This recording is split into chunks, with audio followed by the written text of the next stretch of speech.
Sitting on the border between the states of Tennessee and North Carolina, the Great Smoky Mountains National Park is a place of amazing beauty and natural wonders.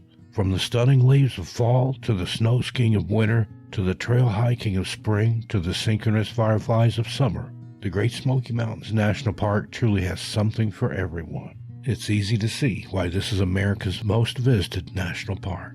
Within about a day's drive of the major population centers of the East Coast, the Great Smokies are a true tourist mecca, snuggled into the rolling hills and ancient mountains of Appalachia. However, there is a dark side to the Smokies. It's not often spoken of in a place where the tourist dollar is king, but strange things happen in these Smoky Mountains. Arguably, the most chilling occurrences here are the cases of missing persons, people who vanished without a trace, people who simply walked into the woods and disappeared into thin air, never to be seen or heard from again. Here are 4 cases that boggle the mind. At the time of her disappearance, Teresa Lynn Trenny Gibson was a 16-year-old Bearden High School student from Knoxville, Tennessee, which is, oddly enough, the same city and neighborhood where Dennis Martin lived when he vanished only 7 years prior. On October 8, 1976, Trenny and her classmates had been treated to a surprise field trip by their science teacher. According to the official story, the students didn't know where they would be going until they were already en route on the bus.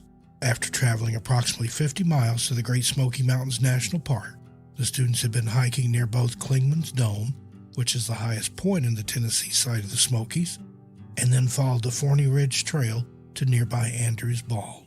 Trenny was known to have hiked at least part of the almost 2-mile trail with classmate Robert Simpson, who was a friend of Trenny's older brother. Afterwards, other students agreed that the group reached Andrews Bald around 1:30 p.m., and many recall having seen Trenny and Robert have lunch together. Being October, it was not only foggy that day in the Smokies, but also on the cold side. Since the trip was a surprise, Trenny wasn't dressed very warmly and ended up borrowing Robert's jacket, which she was apparently still wearing when she disappeared.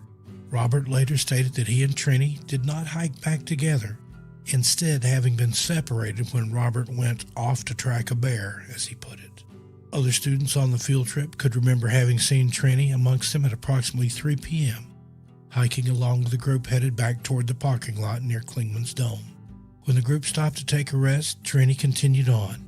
Just a few moments later, on that fateful fall afternoon, would be the last time Trenny Gibson was ever seen.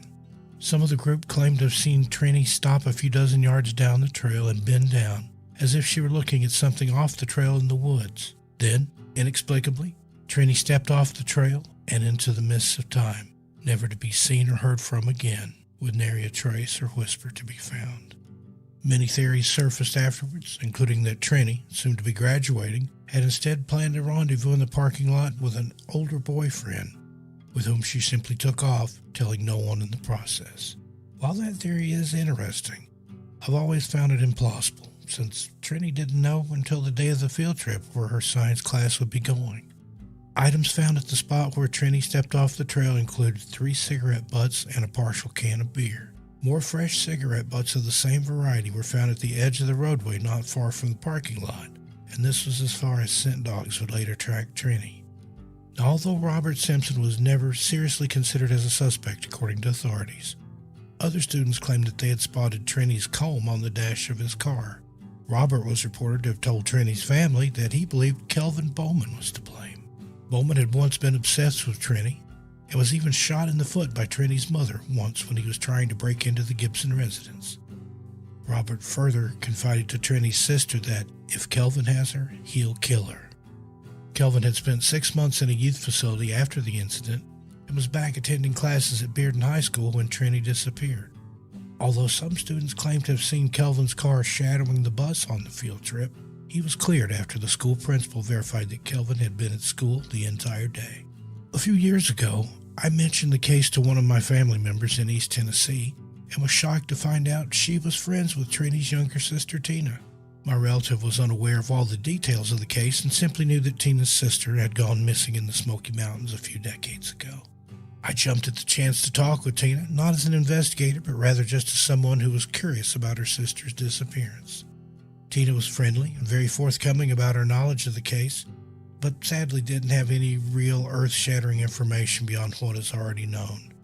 I think the most interesting aspect that I learned from Tina's perspective was how the vanishing of her older sister absolutely devastated her parents and destroyed the home life of the entire family.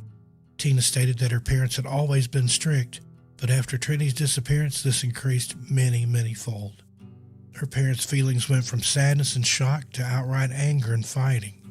Trenny's parents, each blaming the other and sometimes the siblings for the disappearance, eventually went through a bitter divorce. Tina left home as soon as she was 18 and was basically estranged from the rest of her family. She said that she had always felt that Trenny was miserable with the constrictive home life and simply made her escape at the first opportunity which presented itself. Tina also stated she felt like Trenny was alive, out there somewhere, and enjoying a life of freedom, perhaps in sunny Southern California. Sadly, Tina passed away in 2016 without ever knowing for sure of her older sister's fate. Wherever she is, in October of this year, it will be 43 years since Trenny Gibson walked ahead of her classmates on the trail and simply ceased to exist. Yet another strange disappearance from within the wilds of the Great Smoky Mountains National Park. This one happened on September 25th, 1981, near the Deep Creek Campground on the Deep Creek Trail. Thelma Pauline Melton, Polly to her friends and family, was initially hiking with two friends and was last seen at approximately 4 p.m. While the trio were hiking, Melton suddenly decided to increase her stride and speed, which caused her to move ahead of her other two hiking companions. The two ladies observed her crest a small hill on the trail and move out of their view on the other side. It was the last time Polly Melton would ever be seen. Polly's two hiking buddies, who knew her quite well, assumed that she had gone back to the Deep Creek campground, where she and her husband had their Airstream trailer set up in a rented space. While the other two ladies finished their hike and arrived back at the campground at around 4:30 p.m., they were surprised to find no sign of Polly having returned. Polly's husband was still inside the Airstream, where he'd remained while Polly and the other ladies had gone on their short hike. When asked, Mr. Melton stated that he had not seen nor heard from Polly since the ladies had left in a group earlier in the afternoon. Polly's husband officially reported her as a missing person to a park ranger at about 6 p.m., approximately 2 hours since her hiking partners had seen her disappear from view ahead of them on the trail. Her husband further stated that Polly was very well acquainted with the Deep Creek Trail, which runs parallel with Deep Creek in the park, and from which the campground also takes its name. There was nothing found to indicate that Polly had ventured off of the trail, nor was there any indication of an abduction or any sign of a struggle or any reason to suspect foul play in the area of the trail where Polly was last seen. The only thing her husband noticed to be missing from the Airstream trailer was Polly's cigarettes, although the other ladies she was hiking with were fairly certain that she was carrying her cigarettes and lighter with her on the trail hike when she disappeared. Also, as far as the husband could remember, Polly had apparently seemed to follow what was her normal routine throughout the day prior to her vanishing, with the sole notable exception being that Polly chose not to volunteer at a local senior citizen center where she helped serve meals to the elderly patrons. Although she usually volunteered at the senior citizen center every day, she had, for unknown reasons, chosen not to attend on the day of her disappearance. Other than apparently her cigarettes and lighter, Polly was not carrying anything else with her. She had no money, no identification, nor any of her prescription medications with her when she vanished into thin air. Nor did she have any keys with her, as her doctor had not permitted her to drive at the time due to underlying medical conditions. Her husband was said to have had the keys to their Airstream trailer and to their vehicle in his pocket at the time of her disappearance. And, as far as her husband or friends knew, Polly was not entertaining any thoughts at the time of her disappearance, although it was reported that she had been under a doctor's care recently for minor depression, but was not considered a danger to herself or others, certainly. Polly was known to have been a heavy user of Valium for its sedation and calming effects, as recently as 1979, a full 2 years before she vanished in the mountains. Although it was assumed that Polly had long since given up her need for Valium when she went missing in 1981, her husband noted that his prescription of Valium appeared to have gone missing at approximately the same time as his wife. It is not believed that Polly took her husband's medication, however, as she left behind her own necessary prescription medicine bottles. After her disappearance, Polly's church pastor came forward and stated she had confessed to him that she was grieving over the recent death of her mother shortly before the time in which she vanished. The pastor, although he had no evidence to back up the claim, also stated that he believed Polly may have been involved in an extramarital affair behind her husband's back at the time of the disappearance. But again, this is only speculation on the pastor's part. Oddly enough, and perhaps supporting the pastor's theory, Polly's supervisor at the Senior Citizen Center, where she was a daily volunteer, later told authorities that although Polly had never been observed to use the facility's telephone, she had, indeed, placed a telephone call to an unknown party on the day before she went missing. It is unknown, however, if the call which Polly placed from the Senior Citizen Center was in any way related to her subsequent vanishing act. As far as is known, Polly Melton has not been seen or heard from since that fateful fall afternoon in September of 1981. As of the date of this recording, Thelma Pauline Polly Melton's disappearance remains unsolved. While most of the infamous cases of missing people in the Great Smoky Mountains National Park are from the 20th century, one of the more disturbing disappearances is a mystery for the 21st century. Enter one Derek Joseph Luking of Louisville, Tennessee. He left the micro hotel where he had spent the night in Cherokee, North Carolina, at 4 a.m. the morning of Saturday, March 17, 2012. Luking was last observed alone on the hotel surveillance cameras, carrying a small backpack. Derek was 24 years old at the time, and although depressed over the recent loss of his grandfather, was not known to be. His father states that once they gained entrance to the room where Derek had previously spent the night, there was a Bible on the bed and a partially consumed bottle of liquor on the floor. Derek wasn't known to be a drinker, and his father says the way the items were laid out, it looked as if Derek were torn with making a choice. Derek's automobile was spotted the same morning at approximately 8:30 a.m. at Newfound Gap in the Smoky Mountains. A note containing the cryptic and mysterious phrase, "Don't look for me," was found inside his car, along with Derek's wallet and the key to his car. The cryptic message on the note was not addressed to anyone in particular, and even Derek's distraught family thought it could have been left for Park Service employees so they wouldn't tow his car away in his absence, as if he was planning to be away from the vehicle for an extended period of time. His family also revealed that Derek was a fan and follower of extreme outdoorsman Bear Grylls, and most likely had enough survival skills and equipment to endure a long stay in the wilds of the Great Smokies. However, Derek did not take very much of the $1,000+ of equipment or supplies he had recently purchased with him when he left his car. Based on the receipts, and according to a statement made by Derek's father, the family believed the only things he took with him were at least a backpack, a waterproof watch, a Bear Grylls survival tool pack, including a multi-tool, small flashlight, and a fire starter rod, a Gerber pack axe, several pages of a military survival manual, a knife sharpener, a compass/thermometer, 100 feet of black parachute cord, a headlamp, a pocket knife, an iPod Touch, and some granola bars. Perhaps the oddest thing about the disappearance is that no one is certain Derek even entered the park on that day, meaning he may have gone missing in the parking area, thus having vanished before he even set foot in the actual park, which would be a first for missing person cases in the Great Smoky Mountains National Park. Even though Park Service employees state that Newfound Gap area was even busier than usual that fateful spring day, not one person in the park, park employee, hiker, tourist, ranger, or otherwise, could recall seeing Derek, despite the thousands of flyers that were tacked up and passed out to hikers traveling in both directions. Even the Park Service admits that it would be highly unusual for someone not to have at least passed Derek on the hiking trails. Despite extensive search and rescue efforts, no trace of Derek has ever been found. On a Facebook page titled Find Derek Luking, which is maintained and monitored by the family, this message is listed even though the young man has been missing a little over 7 years as of this recording. There is still the possibility that Derek Luking is not in the park, and we would like to make sure the information is out there so people can look for Derek out in the world. We have not given up hope on finding Derek, and are doing everything in our power to work with and help the rangers who are investigating, as well as trying to make sure the information is out in the world as well. One of the most puzzling and disturbing disappearances in the Great Smoky Mountains is that of Dennis Martin. Just 6 years old when he vanished, Dennis made a huge impression on me. I was just a few months younger than Dennis at the time, and it was my first exposure to the concept of a missing child.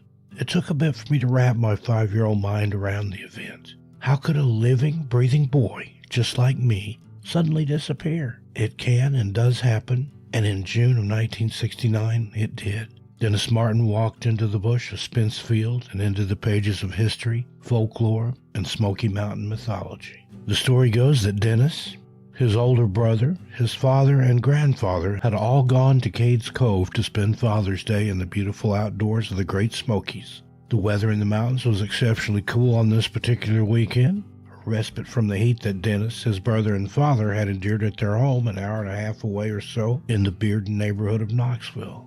Bob Martin, Dennis's father, was a prominent architect at the time in Knoxville, but he enjoyed the trappings of being a family man and father to his two boys. He was anxious on that weekend to pack up the boys along with their granddad and spend some quality time in the Great Smokies, just the boys outing, if you will. While they were relaxing after the somewhat rigorous hike up to Spence Field, the Martin family rested a bit. While they were resting, another family approached. Oddly enough, and in one of the many fortean or coincidental strange facts regarding this case, the other family shared the same last surname. The two Mr. Martins shook hands and agreed that it would be a good idea for the boys from both families to play together, while the older gents continued to relax around the campsite. After about an hour or so, what happened next has been told a couple of different ways. I'm unsure as to which is absolutely correct, so I'll err on the side of caution and relate both versions as I've heard them.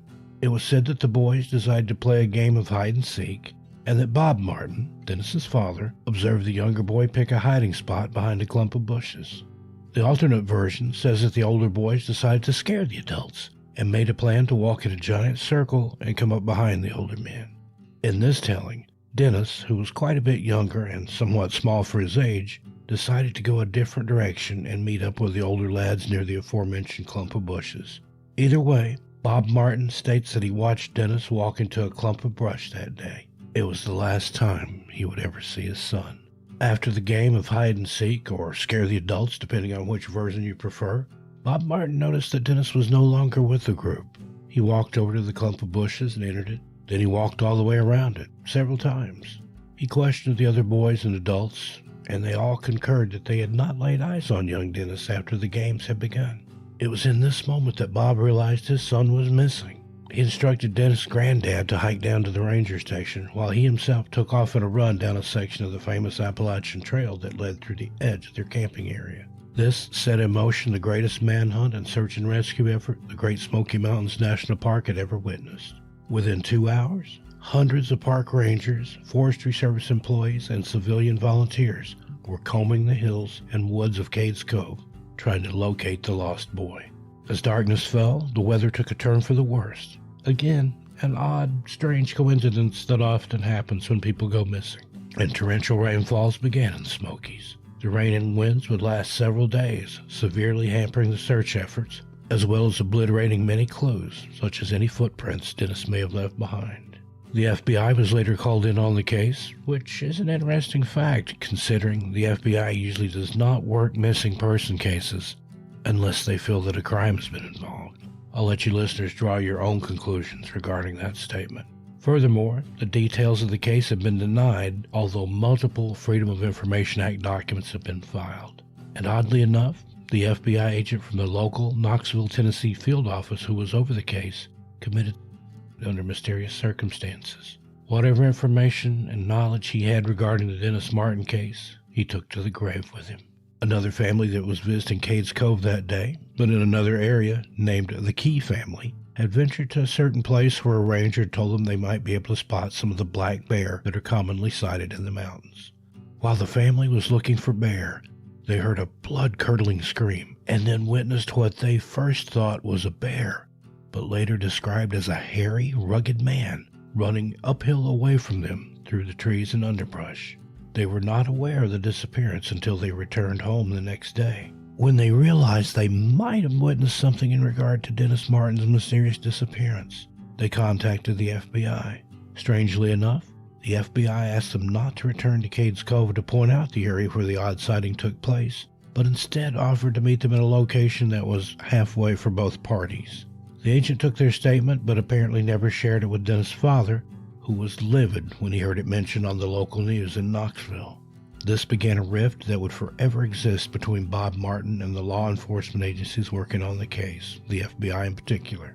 Mr. Martin stated that he felt he had been lied to by the agents and the media and could no longer trust any of them. Through the entire scenario, Bob Martin refused to come off the mountain, and he spent days and days searching for his young son. As the volunteers swelled and dwindled as any hope of finding Dennis alive evaporated, the search and rescue effort sadly transformed into a recovery operation. Hello, friends. It started out as just a regular day in August of 2019 when 18-year-old Austin Bohannan and his stepfather, Hubert, decided to go out for a hike in the Great Smoky Mountains. This wasn't anything unusual for the pair, and they actually did this quite often to spend some quality time together and to bond with each other. They started off on one of the same trails they always traversed and weren't too concerned about weather as it didn't rain much around this time of year. It was set to be a great day. Of course, they didn't completely let their guards down, and knew that they had to constantly remain vigilant as things could change out there in the wilderness in the blink of an eye. They figured, however, that they had each other and would watch each other's backs should something happen and they become lost or, for whatever reason, disoriented or injured, unable to move forward. These are typical things one can't help but let tickle the back of their minds when heading out, even for a short day hike. And if you know anything at all about the perils of Mother Nature and her great outdoors, the two were also in search of something specific that day and found the right paths, trails, and signage which would lead them right to what they were out to procure. An unnamed plant which the duo knew would earn them at least $600 should they be able to get their hands on one. Who knows? Maybe, they thought, they would get lucky and end up with 2 or even 3 of these expensive beauties in their possession by the time their hike was finished. Now, they were also very aware that removing this particular plant from the park is illegal, but they weighed the risk against the reward and in the end decided it would be worth the risk. After all, who would ever have to know what they were doing there? It would look to anyone they passed on the way like they were just exactly what they were, a father and son hiking and spending some quality time together on a beautiful August day. Nothing to look at here. Hubert and Austin knew that many people, especially nowadays with such an emphasis on greens and all-natural diets, would be willing to pay up to $600 or even more for just one of these still unnamed plants. What could possibly go wrong? As they made their way along the creek, they ran into their first bit of trouble, though, as Hubert lost his footing and slipped, which caused his glasses to fall off his face and right into the water below. This was not good, as he was legally blind and desperately needed them in order to see anything a foot in front of his face. He let out a loud swear. Austin was well aware that they wouldn't be able to go any further, and if they tried, would be putting themselves in an even more dangerous and precarious situation, on top of the fact they were out there doing something they both knew was illegal. So, without a second thought, he decided to jump right into the water and start trying to locate his stepfather's glasses. Hubert carefully went into the water himself to help the young man search for them, but because both the men were looking down and not much at each other, neither realized that the whole while they were thinking they were just going to be waiting there in this creek until they located the eyewear Hubert so desperately needed. They didn't notice that as each second ticked by, they were becoming farther and farther apart from each other, becoming separated, essentially. They were both very focused on their mission, which was finding the glasses so they could get moving this plan of theirs to pilfer the illegal plant. Hubert's report stated that he hadn't even registered that he couldn't see or hear Austin. He was simply concentrating on looking into the water. When he had finally grasped that the 18-year-old was no longer within his presence, he didn't panic, not immediately. He just figured out that they must have wandered a little ways apart and it was no big deal. After calling out to Austin several times, though, and receiving no reply, he tried to find his way back to where the two originally entered the water. However, this was impossible to do because Hubert couldn't see right in front of him, let alone how many miles up or downstream they may have traveled. The strange thing here, though, despite not being able to locate his stepson, Hubert didn't report Austin missing until more than 48 hours later. When Park Chief Ranger Stephen Cluster got the call about Austin's disappearance, he wondered why Hubert waited 2 days before reporting the boy missing. While, admittedly, the Smoky Mountains are pretty remote, both Austin and his stepfather were experienced hikers. Austin was used to the wilderness. This time, though, it seemed he had slipped right off the map. Even when dogs were sent out and helicopters roared overhead, they couldn't catch a glimpse of him. It was almost like the mountain had swallowed him whole. Park Chief Ranger Steve Kloster had a bad feeling in his bones and thought there were several details in Hubert's story from the very beginning which seemed kind of suspicious or just not quite ringing true to him. He'd been involved in searches before, and he could sort of tell when someone wasn't telling the entire truth. Still, the park ranger continued to look over his map and pondered where the boy could be. Was Hubert actually to blame for his own stepson's disappearance? If not, then why had he not provided vital information until later? Ranger Kloster figured that something strange had gone on in the national park that Hubert wasn't discussing. However, he still put together a search party and went on the hunt for the boy. He figured if he could just find Austin, then he would most certainly be able to provide some answers. Chief Ranger was in charge of a team of more than 100 people who went looking for Austin. He also arranged for canine units to support them from the Tennessee Emergency Management Agency, and helicopters were dispatched, from the higher areas and ground for any sign of the young man. However, Austin seemed to have disappeared into thin air. Kloster became more concerned and was convinced that Hubert Dyer Jr. was hiding something about what had happened that fateful day. The search party continued to look despite the weather hitting a high of 90 degrees in temperature. 10 days later, though, and still no sign of Austin. Search teams and even the canine units had continued to search in, near, and all around the area where Hubert had reported he and Austin had become separated. But there was just no trace of the boy. Chief Ranger Kloster was concerned that something terrible had happened to Austin, but he hoped that he was wrong. He decided to go over the 6,700-acre area himself, but knew that time was slipping out of their grasp. At least it wasn't freezing, but still the young man must need sustenance. Thought, why weren't the searchers finding anything left behind? Why was there absolutely no evidence of the boy? When he asked Hubert to pinpoint the area, he said he wasn't exactly sure where it was, which Kloster also found very suspicious. Chief Park Ranger Kloster got in contact with Hubert once more and asked him to come and speak with him again. He knew time was of the essence, so he wanted to find out anything he could before he called off the search. Austin had now been gone for 10 whole days. Before long, they would be looking for a body. He hoped that by explaining this to Hubert, he would start cooperating and give the Chief Ranger the missing details, which he was sure were still being kept secret, though he was unsure of the reason. He was hoping to persuade him to come clean. This time, however, Hubert disclosed one piece of information that changed everything. He finally admitted to Ranger Kloster why he and Austin were really hiking in that area that day in the first place. It seems his fear of getting into trouble, or even being arrested, was affecting his ability to give the search teams and rangers all the facts they needed to conduct a proper search. Turns out, though, the plant was the key piece of evidence they needed, and in no time Austin was recovered safely. Hubert had simply not wanted to admit they were conducting illegal business that day, falsely assuming it would affect how well the search parties and authorities involved did their jobs. Plain and simple, he was scared of getting into trouble. Yes, but he also feared nobody would want to look for a kid who was there to steal plants for monetary gain, regardless of whether or not it was illegal to do so. Ranger Kloster found the area that the plants grow in and asked some of the other park workers where he could find it elsewhere all around the park. Once he received that information, that's where he focused his search, in the areas with highest concentration of this much-coveted ginseng plant. The chief park ranger was also encouraging. Now that he knew nothing untoward had happened out in the wilderness exactly, he said that Austin's age was on his side and the fact that there were fresh water to be found throughout the national park. However, it was a concern that he had been gone too long. It had now been 11 days since Austin had reportedly last been seen by Hubert, while they were searching for the glasses and wading in the creek. Chief Ranger Steve Kloster had carried out searches before in his 20-year career in the Tennessee National Park, but not ones that had ever gone on for this long. He knew that he couldn't devote the manpower to the search for much longer, but he decided that they could make just one more attempt at finding Austin. Then, they might have to accept that he was completely lost in the wilderness. Austin had no idea the search and rescue efforts being attempted all over those woods and trails just to locate him. Instead, he was trying to remember the survival theories that he had been taught throughout the years. He knew that he had to keep a clear head and not give up.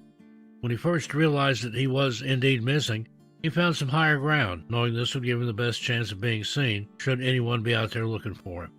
He was also trying to get some cell phone signal to be able to make contact with someone, anyone at all, who could alert authorities to his location, but to no avail. Austin knew he needed fresh water and fast. He knew that he could go without food, but not without water. He would have to go and find the source of the creek. He carefully navigated the ridge, following the creek along the bottom of the mountain. It was difficult to know where he even was now, let alone which direction he should head in. He was a bit disoriented after a few days of walking, and he knew that if he kept moving, he would stay alive, and that was all that was going through his head as he ventured deeper into the coverage of the mountains. As each day passed, Austin became weaker and weaker. He was starting to give up hope of ever being found or even making it out alive somehow on his own. Terrified to fall asleep at night, not knowing what kind of wildlife lived in this area of the park, and he was afraid as well of possibly not waking up at all or waking up completely disoriented, confused, and unable to continue on.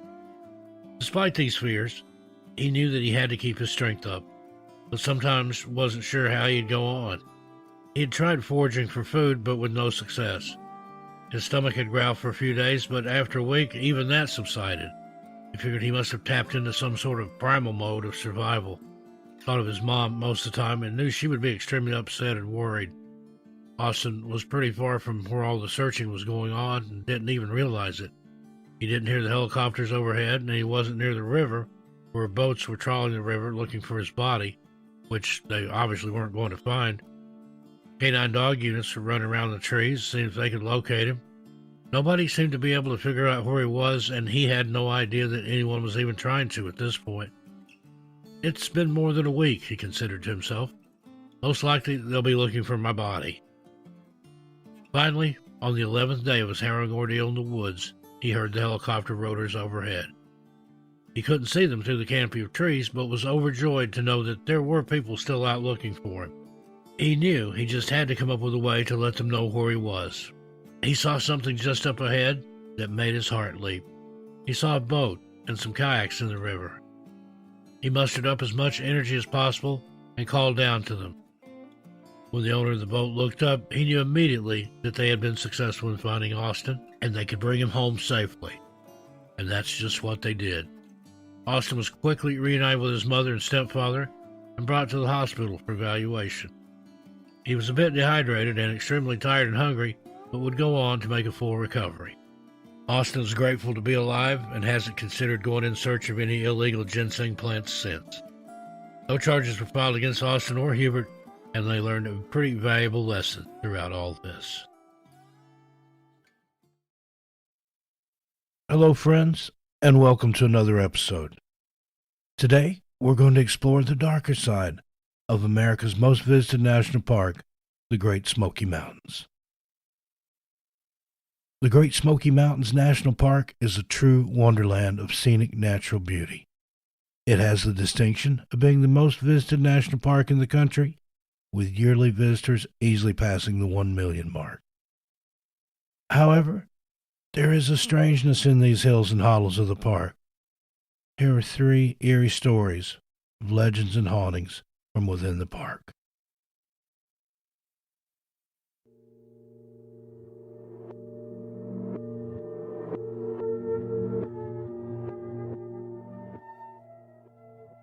Roaring Fork Motor Trail is one of the lesser-known gems of the Great Smoky Mountains National Park. While very similar to Cades Cove in mountain beauty and wilderness grandeur, there are less crowds and thus less traffic along this scenic nature trail. Visitors rate this trail very high on the satisfaction scale and for its relaxing, scenic drive.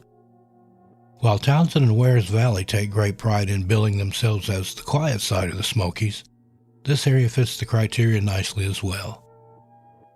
It's a beautiful mountain drive any time of year, but the views during the annual fall foliage are exceptional indeed. But I would be hesitant to include it here if the Roaring Fork Motor Trail didn't have its own resident spook. While Cades Cove and the Fontana Lake areas probably have the most variety as far as active hauntings, the Roaring Fork Motor Trail has one of the creepiest stories in the Great Smokies area. Possibly even spookier than Lydia, the sad little ghost at the Greenbrier Lodge, which I covered in another video. Let's just say that if you were to see a lovely young girl asking for a ride back to Gatlinburg while on the Roaring Fork trip, be sure and find out if she's real before giving her a lift. Otherwise, you may have just picked up the spirit of Lucy, the phantom hitchhiker of Roaring Fork Motor Trail. The story is a familiar one and can be dated back even before the advent of the automobile. In earlier versions of this story, the person asked for a ride may have been riding a mule or a horse or driving a wagon. In the end, the results are still the same wherever the urban legend is repeated. A lone traveler, usually a male, sees a beautiful young girl on the side of the road and stops to give her a lift. After they part, the young man continues to think about the hitchhiking girl and becomes obsessed to the point that he returns to the area to find her. When he does manage to locate her house, he is met at the door by a parent, usually the mother, who informs the young man with sad news. Yes, it was her daughter, but she passed away many years ago on that very same road, and she's still trying to find her way back home. Some variations include the young man being shown a photo of the girl, which he uses to positively identify her. In still other variants, the young man also loans his coat to the young girl, only to be met with the same story from the mother the next day when he goes back to retrieve it. Under the mother's direction, he goes to the local graveyard and finds the girl's grave. And there, neatly folded on top of the grave and waiting for him, is the borrowed coat.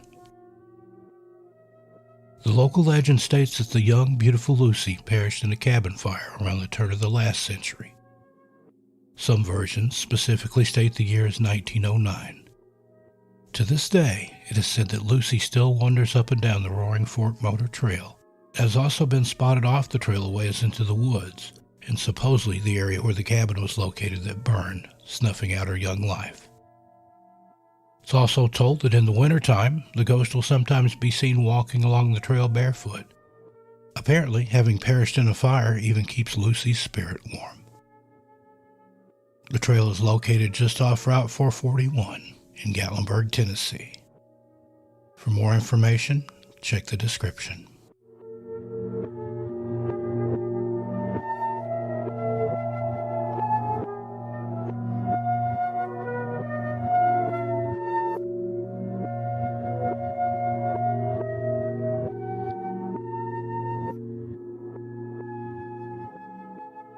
In the southern part of the Great Smoky Mountains National Park lies Fontana Lake, the southern border of the park and also the boundary marker with the Nantahala National Forest.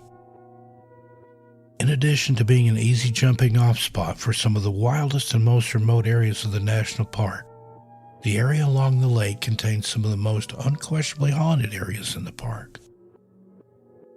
Of the dozens of former home sites and more than 200 cemeteries inside the Great Smoky Mountains National Park, the greatest concentration of each just happened to be located along the north shore of Fontana Lake.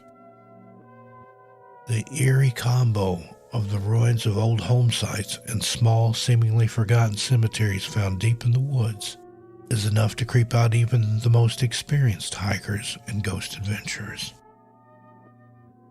A rugged but fairly easygoing hike of a couple of miles along a well-established trail takes some courage, but if you really, really think that you have what it takes, why not spend the night in a deep woods campsite right next to an ancient haunted graveyard? Yes, you can do it, legally even, in this part of the Great Smoky Mountains National Park. Start by taking the Norton Creek trailhead, which begins at Lakeview Drive on the north shore of Fontana Lake. The 6-mile hike upstream will lead you to both the upper and lower Norton cemeteries. The trail itself is in good condition, as in actuality an old roadbed that's still in use around Memorial Day or other holidays when families of those buried in the deep, dark mountain graveyards come to pay their respects. In addition, this hiking route will also take you past many historical areas, complete with crumbling ruins, where sometimes only a partial wall or chimney remains. Please be very careful around these old chimneys, they're fragile. Also note that snakes, including the extremely poisonous timber rattler, seem to like hanging around these old home sites. Once you arrive at the location, you can pitch a tent and make your campsite right inside the area some claim to be among the most haunted within the Great Smoky Mountains National Park. There are several official backcountry camping sites, so be sure to inquire at the National Park Welcome Center or ask at any ranger stations. Great Smokies Park employees are among some of the friendliest in the entire nation and will always go the extra mile to make sure you have the best and safest time possible in the park. One of the more common modern ghost stories actually has a basis in the past. It's been said that many years ago, one of the mountain settlers was accidentally killed in the woods while looking for his lost daughter in the area that is now the north shore of Fontana Lake. To this day, it's reported that hikers who become lost along the trails on the north shore often encounter a spook light, which miraculously guides them to safety. Those who have experienced the light believe it to be either the ghost of the settler or that of his daughter, tasked with forever wandering the woods to ensure that the same fate which befell the little girl doesn't happen again. My best advice would be not to get lost in the Smoky Mountains, but it does happen. If you're not fortunate enough to encounter a ghostly light to lead you to safety, try and remain in one spot. Those who become lost in the woods tend to walk in circles, getting themselves even more lost and disoriented in the process. Try to never hike alone and always let someone know where you're going and when you expect to be back. Stay safe out there in the national park, kids. The Fontana Lake area along both shores has too many stories to mention here regarding old home sites and cemeteries with creepy legends, Cherokee folk tales, and local historical information. There are books written specifically about this one area, which I'll list in the description. Likewise, if you have a favorite Fontana Lake ghost story you'd like to hear me discuss in a future episode, drop me a line at the email address in the description.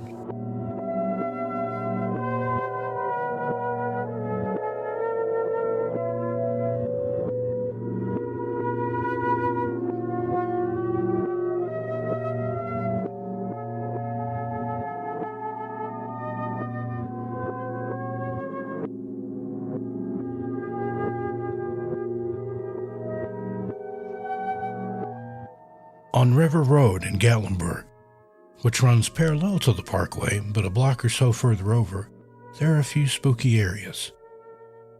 One of these is Gatlinburg's Mysterious Mansion, a haunted attraction built in the early 1980s.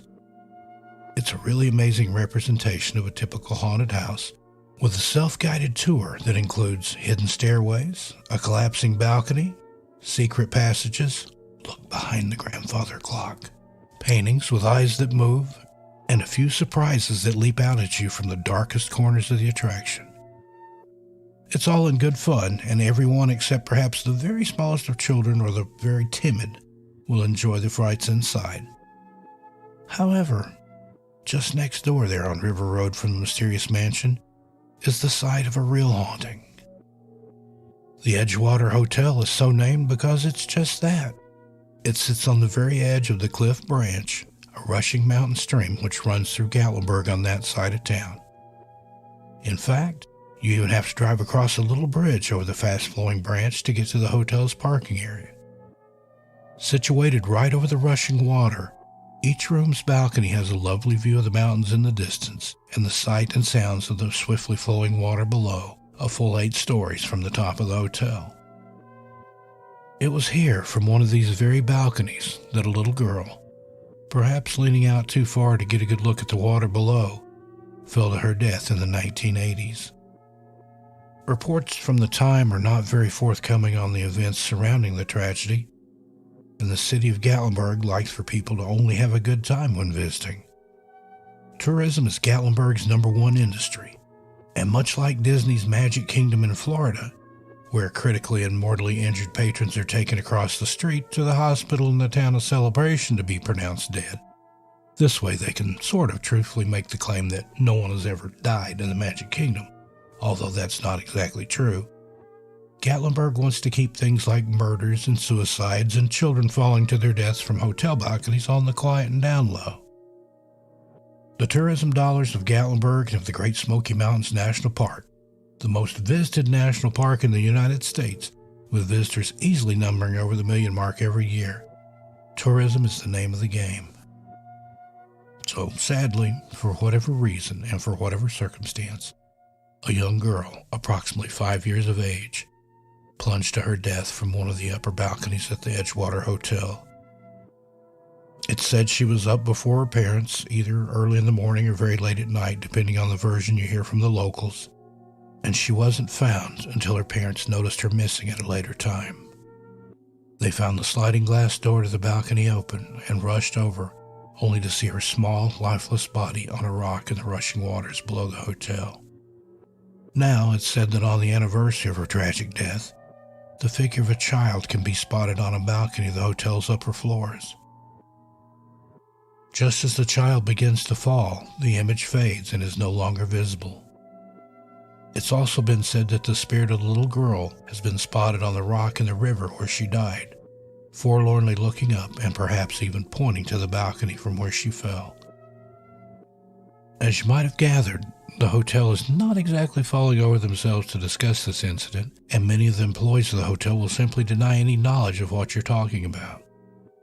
Your best bet to get information would be to ask friendly locals over the age of 40, who most likely not only remember the event and be willing to talk about it, but may have sightings of their own.